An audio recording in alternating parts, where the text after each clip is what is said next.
These are 3 tips for someone who wants to save a lot of money fast, even if you have zero savings right now. For context, if we've not met before and you're just joining, I'm Anna, a certified financial education instructor and founder of money mentoring platform Mentora Money. But I'm also someone who used to be stuck living paycheck to paycheck pretty much with very little savings at all. But I turned that around quickly when I learned the things about money that I now teach after we implemented those into our family finances and were able to grow an emergency fund in just over a year, a big one, started different streams of income, investing, and I now help thousands of people every single week. And I want to help you get started too.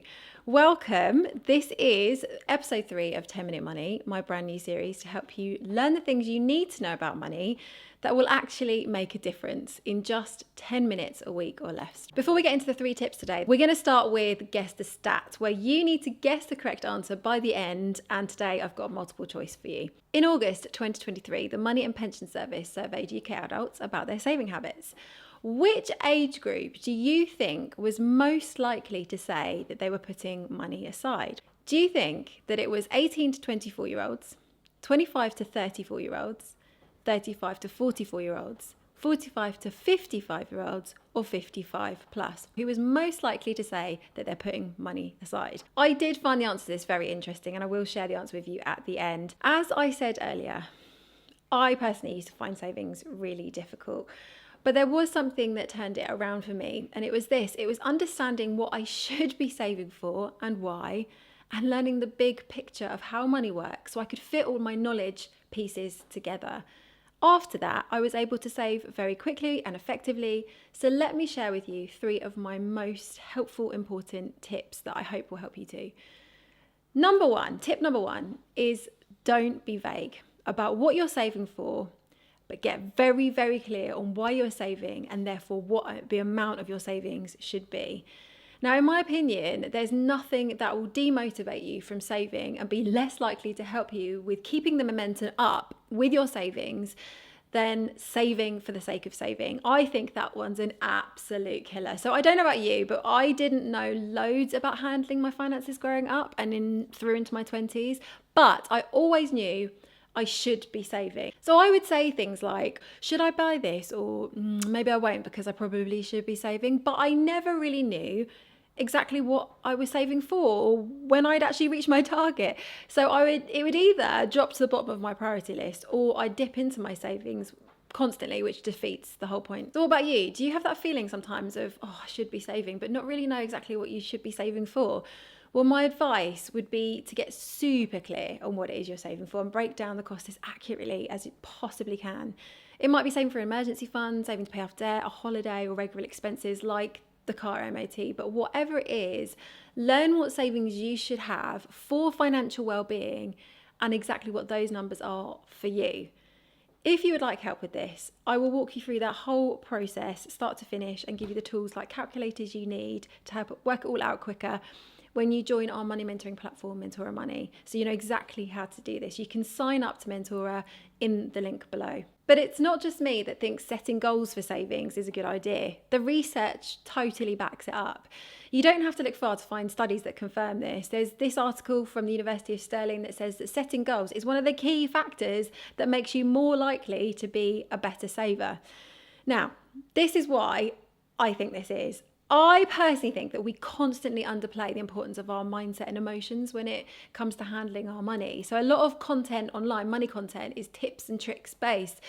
How to save on your weekly shop, the best interest rates you can get on your account right now, which are all important, brilliant stuff.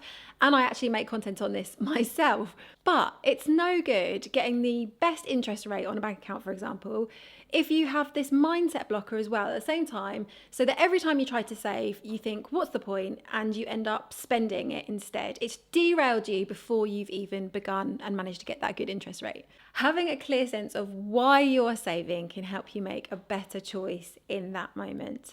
Ideally, you want that reason why to motivate you, not just mentally, for example, just knowing that it's a good idea, but emotionally too. For me, I really wanted to start investing, but I knew I needed an emergency fund first. So it was the motivation of knowing what we could do financially after we'd completed the savings goal that kept me going and kept me saving. So my question is, are you clear on your reason why you are saving? whatever savings you've got going on at the moment. Are you vague about savings? If so, I'd encourage you to get super clear on the savings you need and break down the costs as soon as you possibly can. Tip number 2 is to get creative about your income. When I began to think entrepreneurially about making income, that's when things really started to open up for me. You see, you can only cost cut so far, can't you? There is only so much you can save on the bills or cut your spending. There really is a very real lower limit. However, with income, there isn't an upper limit. But most of us grow up learning to get a job which has got an income ceiling. There's a maximum in most jobs that you can earn. And although I'm sure you'd agree with me here, a lot of jobs should definitely be paid better, there's nothing wrong with finding a job you like and holding down that job. In fact, that's brilliant. It's really, really good.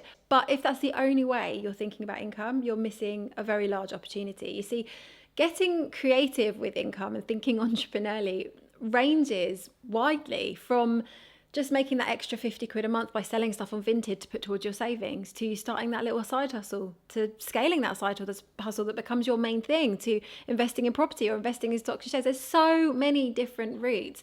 Now, I'm not suggesting you do everything, that you work yourself into the ground. We definitely do not want that at all. But if you begin to explore new ways of creating income, you might just begin to start spotting opportunities that you hadn't been spotting before. I can definitely speak from experience here, as we could not cost cut our way to saving a lump sum when we started out. We had to get creative, and that's what actually has led me to do what I'm doing now, which I never would have dreamed back then was a possibility. If you're thinking, I've no idea where to even start with this, I've got no idea where to begin with something like starting a side hustle, I've actually linked a free resource for you below. It's my 60 side hustle ideas sheet. So you can check that out and see if it sparks any ideas for you. The link is below. Finally, tip number 3 is a very, very, very important one. And it's this: don't be too hard on yourself. If you're approaching saving a lump sum, like starting an extreme workout regime, you are likely to go ahead and pull a hamstring and have to stop. Saving a lump sum won't happen overnight. It's a lot of money. So you have to approach it in a way that is sustainable for you so that you can stick with it. Okay, put a pin in that for a second, and then now add in the fact that we are also in a cost of living crisis. For all of us, our bills have gone up, so the margin we would have had to save has shrunk. Maybe a few years ago, you actually had more margin. You could have saved quicker. You could have got that lump sum faster, and now you can't, and that's really, really frustrating. We've got to acknowledge that, because it's disappointing, but it's not your fault, and it's outside of your control, and that feels horrible. And also, wages haven't gone up at the same rate, which is even worse. I'm not saying this to try and make you feel disheartened and not bother. It's actually the opposite. I want you to know that saving is still worth it, even though the margins are smaller. But if we carry the disappointment and the frustration of what we could have had but can't now into the process, it could totally derail us. Trying to keep your savings achievable without scrimping and saving to the point of unnecessary added stress could help you in reality hit your target quicker, because you avoid giving up because it was too hard all along. Okay, well, I hope you found these 3 tips helpful. I know from experience that saving a lump sum can seem like a giant mountain to climb, but if you break it down, you get creative about your income, and you refuse to be too hard on yourself, you might just get there quicker than you think. And finally, I asked you at the start to guess the stat, which was the age group you think was the most likely to say they were putting money aside according to a 2023 survey. Was it 18 to 24-year-olds, 25 to 34-year-olds, 35 to 44-year-olds, 45 to 54-year-olds, or 55 plus? The correct answer was 18 to 24-year-olds, with 80% saying they had done so in the past 6 months. So did you guess the right one? I definitely would not have guessed that. I hope you have found this inspiring with your savings journey and has given you some strategies. Make sure you do follow or subscribe now if you haven't done already, and download my free 60 side hustle ideas sheet for creative income ideas, and I will see you in episode 4.